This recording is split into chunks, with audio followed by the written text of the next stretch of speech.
and see if they show up? Yeah, we'll see. We are now, man. How you doing, man? I'm doing good, man. Another one. I'm ready. All right. So today's question has to do with a lot of resellers or sellers in general, man. So if you sell on eBay, Etsy, Amazon, or any platform, you definitely want to listen to this. So the question is, why is it bad to sell on eBay, Amazon, and Etsy for long-term business? If you want to be selling stuff on eBay or Amazon or Etsy or any other place on the long run, why is it not good for you to just do that on eBay or on any of these platforms? Why? All right. I'm just writing it down, and eBay. You said long term? Long-term business. All right, so why is it bad to sell on Amazon, Etsy, and eBay long term? Man, that's because everybody needs to know this ain't scripted. We're just gonna kind of come off and start talking about it. You think it's bad, right? I think it's bad for business, long-term business. I'm not saying one time or twice or 4 or 5, but long-term, I'm thinking like 10, 15, 20 years. Right. But why? Why is it bad long term? I think it's the fees, right? Right. That's part of it. Fees is part of it. What else though? What else is the problem? I got to write that better than that so we can see it later. Fees. You know what?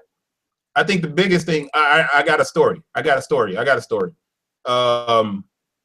eBay. A long time ago, I was on eBay. I was doing about $8,000 a month, right? So everything was going smooth, no problems. I take the family, we go on vacation, and when we go on vacation, some dude puts a case in against me, right? And he's like, "Yo, these shoes are fake, blah, blah, blah, blah, blah." And I'm like, "Well, I got my receipt. I'm not worried about it. I'll take care of it when I get back home." All right. But I knew I had my receipt of purchase. I knew everything I have is legit. But this dude goes in, but this is the craziest part of it. So this is on eBay. I'm not on eBay anymore. And because of this, I'm not on eBay anymore. Wow. I go and look at the dude's page, right? He buys a pair of white and Carolina, the University Blue Retro 9s. He's selling my shoe on his page. You get what I'm saying? So he's pretty much a scam. He bought the shoe, put it on his page to sell it, and when he couldn't get this stupid amount of money for it, he wanted to refund it. And I was like, "No, I'm not accepting a refund or anything else. You bought it, keep it." Exactly. Selling it on your page. Well, instead of him being a man and keeping the shoe and doing what he had to do with it, since he bought it fair and square, it was a good deal. He goes in and puts a case in and says the shoe is fake. And I'm like, "All right, eBay." I write eBay. I send him the receipt, right? Send him the receipt. And then I sent him the website, his eBay page, and I say, "Look, he's selling the shoe on his page. If it's fake, why is he selling the shoe?" Exactly. And they write back, man, and they close my account. Wow. And I'm like, so I go from being one of the best sellers, making pretty decent money on eBay as a part-time gig, just a part-time job, to not having that income at all because some dude claimed that he had a fake shoe and they supported that dude even though he was selling the same shoe on his. So when you say that, fees, I'm going to write up here, no control. So, but now I got to come back and say something else, but I'm going to let you go. And which one are you talking about that you have a problem? Because right now I'm okay with Amazon. My problem was with Etsy. Etsy was a place where I was told you could sell your handmade items, right? So right. I got into the page, that was in August. And I was selling these Dragon Ball Z mugs. you know, they change color. Okay, I found them someplace else, and the dudes that was selling them, I knew them, so I bought like about 200 of them. So I started selling them on Etsy, and when you put something on Etsy, it gives you the option. It says that, is this item from a member of your shops, all right, from a friend of yours that's selling it. So basically, I can pretty much sell something that I bought from a friend if you work. And the guy that I was buying from was a friend of mine, so we worked together. Right. So I sold about 297 mugs within a month and a half. And I was one of the second guys to sell those things on Etsy. And then I went to a basketball game on Friday, came back home, and they closed my account, saying that I couldn't sell those on Etsy anymore because they weren't handmade. Meanwhile, I was still making my own mugs and designing my own stuff. And I was selling it over there. And I was just killing it, like 10, 15 a day. To the point where I just even stopped selling shoes because I was too focused on my mugs. Right. So I said, you know what? Let me run a little investigation. So I go on Etsy. They have like 25 dudes that are selling the same thing I'm selling. Right. Like 25 dudes selling the same thing I'm selling. So I contacted them and I'm like, listen, man, why did you shut me down if you're not going to shut down anybody else? I'm not trying to be a snitch because I'm not going to call no names and all that. So they go, well, if you're going to bring somebody else in this picture, we're going to disclose your case. We won't even look at it. I'm like, if you feel like I'm selling stuff that you can find on Amazon, on eBay, or any other place, why are you letting them sell it and not let me sell it? Right. They could not give you an answer. They just couldn't. They just said, well, you just can't sell this here. And I find out what happens is they have their own people they want to promote. So what you do is you shut down someone that's selling a whole lot of stuff and then help your friend out so he can sell the same thing. I sold about 297 mugs, and I was one of the second guys that was doing it on Etsy. Right. When they shut me down, there was like 25 other dudes doing the same thing. And to this day, they're still selling them. So to me, it's like you have, like you said, no control. You can't. So they can shut you down whenever they want.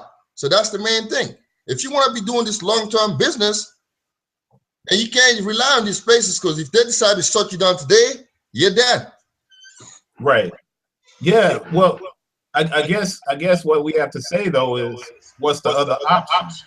Because like I said, that happened to me on eBay. It happened to you on Etsy. On Amazon, I don't have any problems. I have perfect feedback. I mean, that's like after 5 or something odd years of being there, I don't have any negatives, you know, knock on wood. But you know, I have a lot of returns. But I can put up a pair of shoes, right? Or a t-shirt or a bag. I can put up something on Amazon. I can put it up for $50 more than I would sell it on my personal website. Problem is, I can't get people to my website because whatever I'm selling right now, even though like with my own shoe is something that nobody else will ever have because it's my shoe. I made it. I sell more shoes through Amazon than I do through my own personal website. Now I have both options on the site. I have, you know, my own store, and then underneath it, I have the option to buy it on Amazon as well. So if you're going to start a store and you're saying that, you know, why is it bad to sell long term, then obviously fees come into play. If I make $500,000 on Amazon at 15%, they're going to take how much? Let's see. They're going to take 500,000 times 0.15. They're going to take $75,000. That's a lot of money. And that cuts into your margins, your profit margins. So obviously, if you're selling on your own website, if you're using a Square or you're using an eBay, the fees are only 2.75. Now, if you're using a credit card account and you have a merchandising account through a Visa or something like that, then what you have basically is a situation where you can save yourself a ton of money from 15% down to 2.75%. But the problem is, we know that you don't have any control long term. If you stay somewhere long term, at any time, like Amazon, like eBay did to me, and like Etsy did to you, at any time they can just kick us off, you know, and it's random. It doesn't even have to be the truth. Somebody can tell a lie and literally get you booted. So if you're going to build your business, it makes sense to build your business where your base is, on your store. The problem is Amazon is a destination.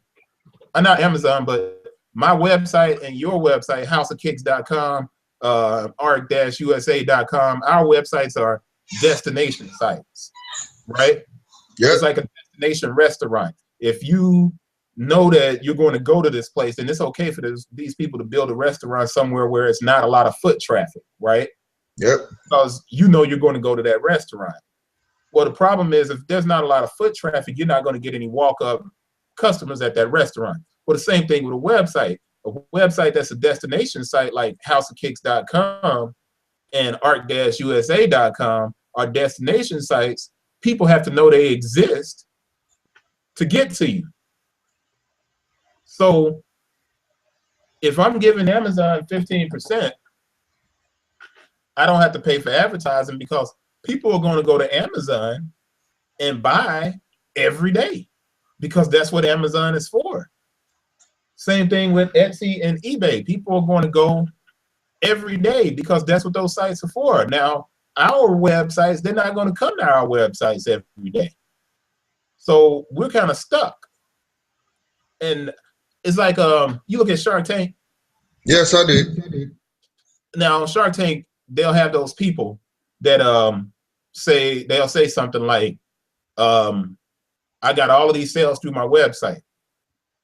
And every week I hear somebody say that, and I'm like, nah, you didn't get all those sales through your website. You fronting. I don't believe that.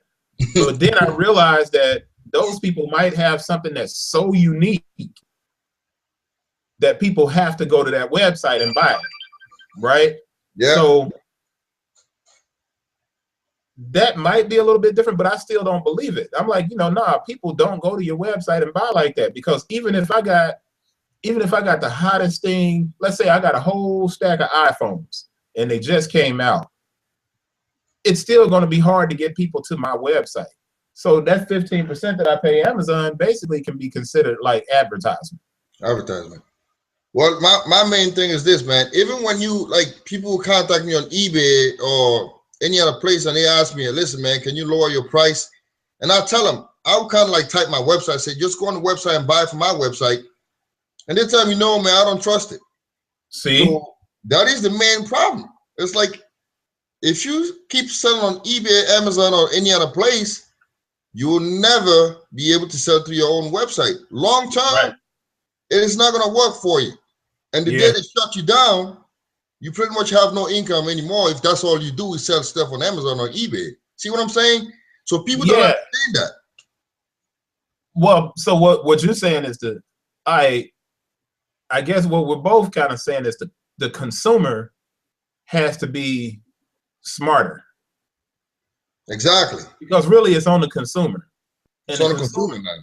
Well, if the consumer takes the time and says, all right, I'm going to type in Google for these mugs, and they search for it and your website comes up. But up above your website is an Amazon listing or an Etsy listing or an eBay listing. They just simply trust those places more. And more than likely, they got their information saved. So they'll just go directly to those places. But I do agree, over the long term, it's a tough situation to be in. You got to get people to your website, but over the long term, it does hurt you to build your whole platform. So what you can do, I wonder if there's a way for us to show and share screen share and see if you can see this. Share the content plus google.com. Choose what you like to share. You know what? Let's see. I'm going to show you something here. And I don't know if the Google Hangouts is sharing your screen. Yeah, he's sharing it. Yeah, he's doing it. So all right, so they're sharing the screen, right? All right, yeah, so let's I want see to show you something real quick that everybody on Google Hangouts needs to see. So my online shop, right? Yes. When you go to it, this is what it looks like. Now, when you click on a buy button for a particular shoe. I can't see your screen yet. Go ahead and then shut it. So okay, let me see if it did it or not. It said that it was sharing. I thought it was sharing, but I guess it stopped. It was for a little bit, but it stopped. And it bounced back, huh? Yeah. All right. Well, this is the thing. What I was going to say is because we can't share it like that, it's hard to see it. What I did is something that I'll have to explain, and maybe I'll do a video for it separate of this video. All and right. Maybe if people write in the comment section when you post this to YouTube, if they write in the comment section and they say, "Hey, Chris, do a video and show us what you're talking about." What I decided to do was I turned my online store into an ad, right? Yes. Because I said, you know what? People don't trust my website enough right now that they'll just buy it directly through me. Now, I got some customers that will buy it, but the percentages, you know, when they come to buy my shoe, I say I sell 30% of my shoes through my site, 70% of them go through Amazon. You know, even though the shoe is $75 on Amazon, but it's only $50 on my site. So you can get my shoe for $50 because I was like, well, I'm going to compete with a Greats brand because Greats brand has a shoe that's similar for $49.99. So I'm like, all right, well, I'll make my shoe $49.99 on my site. So you come to my site, you get that discount. Mm-hmm. But I still don't sell as many. I sell more through Amazon. Now it's good because I'm making $13 more through Amazon. But what I said was, since I can't get that money, what I did was I have an Amazon Associates account. So I turned my whole store into an Amazon Associates account. So when you go to it, even if I sell out of the shoe, like a Retro 11, if somebody else has that shoe on Amazon, if someone comes to my website, they click on it and they click through the ad, I get a kickback. Mm-hmm. So what I said was, okay, in the long term, people are coming to the website. Well, that's good. It's not good for me to stay in this one place because I love to build up my brand and sell through my store. But if I'm not going to be able to convert you into a buyer, then I'll get that kickback. Because with Amazon Associates, if I get 4 people to buy something, I'm getting 4% of every purchase. Every purchase. If it gets to 6 people, then the percentage goes up to 6% on every purchase. Mm-hmm. So if I end up having a really good month on Amazon Associates, I'm making money. I hope that's kind of clear. But, you know, and people are going to have to ask questions about this one because it's a little bit confusing. And I need to do a video so I can show people exactly what I did. You know, but so basically, what they need to get out of this that we're talking about today is when you sell to those places, high selling fees, you have no control, so they can shut you down whenever they want to. And yeah. Another thing is you never get a chance to build your own brand. So you're stuck selling through somebody who has monopoly, and you will never have that control. And that's the main thing. Yeah, well, the consumer is going to have to consider that. And I think me and you both want the consumer to do that, but we're asking a lot of the consumer. They don't have time. It's like they don't have time to think. They just want to buy it, and then that's it. They don't want to be doing all that, thinking. It's like why spin the wheels trying to do something different when I already got my information saved and I can buy it on Amazon in one click. So you're fighting a consumer that has to be more educated or more informed. It's like, all right, I know, and I don't want to get too far off topic because maybe we can do this as another topic too. It's like the idea of Facebook, right? Mm-hmm. And how everybody says, hey, social media will help you sell stuff. And the honest truth is, man, I probably get 4% of my traffic from social media on my website. So I get 56% is from direct, and then like 30-something-odd% is from Google search. And then maybe 10% is just kind of random from websites. And then it's like 1 to 4% of traffic comes from social media, which means that unless I'm actively doing something on social media, it's not really helping my website. But everybody's on social media, right? Well, this is the thing. People don't even think about the fact that if you're on social media, my website is monetized. So if people come to my website, I have Google AdSense. And if they have been searching for shoes, then Supplied might come up over to the side. Flight Club might come over to the side on the ad. If they click that ad, I get money. So my website is monetized. I get money from the ads from Google AdSense. And then I get impression, fees from Google AdSense. And then I have Amazon Associates. So my website is monetized in more than just the way that I'm selling my own shoes. If people come into my website, I make money. But if I share the same stuff on Facebook, I'm not making any money. You need to save that for another day, man, because I feel like there's a lot of information that people need to know. So don't give out too much today, man. Just hold on. Don't give up that too much. We'll talk about that some other time, man. That sounds like a plan to me, man. But so what's the final point? What do we want people to go away with this segment, this episode? What are they gonna go away with? Man, you could go away with the fact that when you sell on any other place but your own website, you have no control, and you're gonna be paying all these fees. And what's gonna happen is long term, you won't have your brain is not gonna stand out. You're gonna keep doing that. You're gonna try to find the next place to sell your stuff too. If you get shut down on eBay, you want to go on Amazon. Then if you get shut down on Amazon, you're gonna go. So do not depend on these places to move your stuff. Trying to get in your own control. That's what you need to do. So don't do it. That's all I'm saying. That's me, man. What do you think, man? I guess to close it out, I agree with you. I wrote an article on arc-usa.com. I wrote a series about what happened to me on eBay. It's a 9-part series. You go to the website, you go to search, you type in eBay, and you'll see a 9-part series about eBay and what they did to me, and how, like you just said, I went from one platform to another platform to another platform to another platform trying to figure out what to do after I got kicked off, because it was nice to be getting that $8,000 a month from eBay. That's a lot of pocket change. If you got a regular job and you're making an additional $8,000 a month, I wanted that money, so I went to searching for somewhere else to sell, because even back then I couldn't get enough people to my website. So I guess I say, yeah, I'm with you. I agree. You got to build up your own platform. But I'll add this, and then we can wrap this up. Right now, Amazon is my way of living.